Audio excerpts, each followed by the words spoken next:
What's good, everyone? My name is Bryson Price. Bryson Price. And I'm going to give you some tips on how to combat writer's block.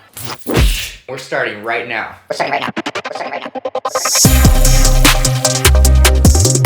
My very first tip for you, go get this book, Steal Like an Artist. It's so good and packed with so much information. If you're a creative in any capacity, this book will apply to you.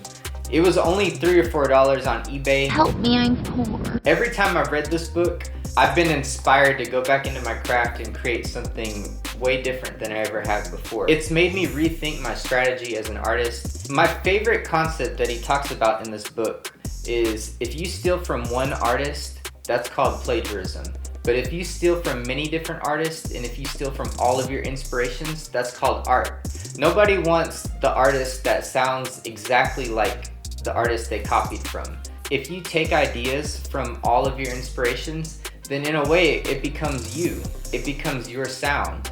If you think about everyone that inspires you and what they would make if they collaborated with each other, that could lead you to create something really unique and something way different than you've ever made before. My second tip for you would be to copy the chord structures of the songs that inspire you. In doing that, you'll find out why that song sounds the way it does, and then you can create an entirely different melody to go along with those chords. I do this all the time, and sometimes I won't even keep the exact chords that I copied. I'll wind up changing it into a different chord structure because I like the way that sounds better. This can be a really good starting point. I'm gonna take you into the studio and I'm gonna show you exactly what I mean by this. This song is so good. Shout out to Singularity. It came out years ago, but I still love it. We're gonna dive right in and figure out what chords he's using. Rekordbox is telling us the song is in the key of A major. One of my favorite ways to confirm what key the song is in is to run it through Melodyne. Now Melodyne is saying that the song is in the key of D major, so we have to do a little bit more digging to see which one is correct. If you don't have Melodyne, it's okay. You can still do a similar process by checking where the bass notes are peaking on the EQ. On this, for example.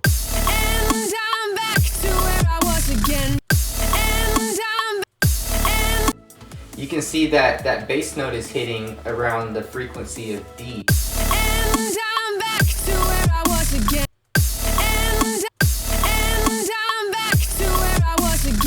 And that matches up with what Melodyne is showing us here on the bass note. I like to start off with copying the bass notes. That's what I'm going to do here. After we have the bass notes, then we can worry about the chords.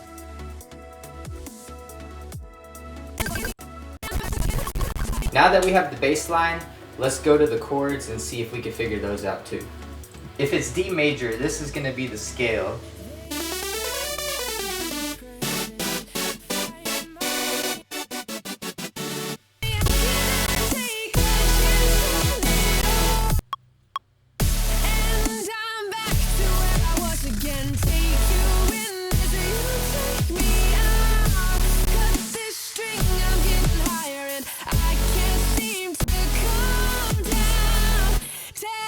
He's probably using variations or inversions on some parts of the drop that are different from the others, but for the most part, this is the basic chord structure of the song. So now I'm going to try to come up with the melody to go along with those chords.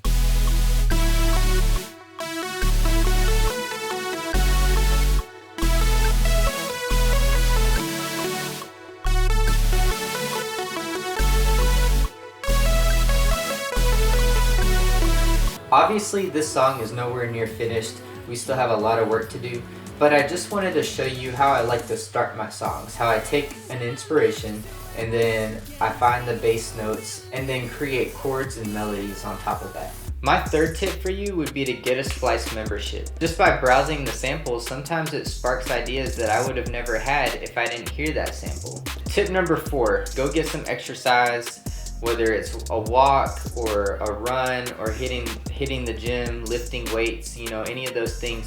I've found that after I'm done exercising, then I get a second wind. Working out in any capacity helps refresh your mind and it helps you see things in a different way and also helps re-spark some of that creativity.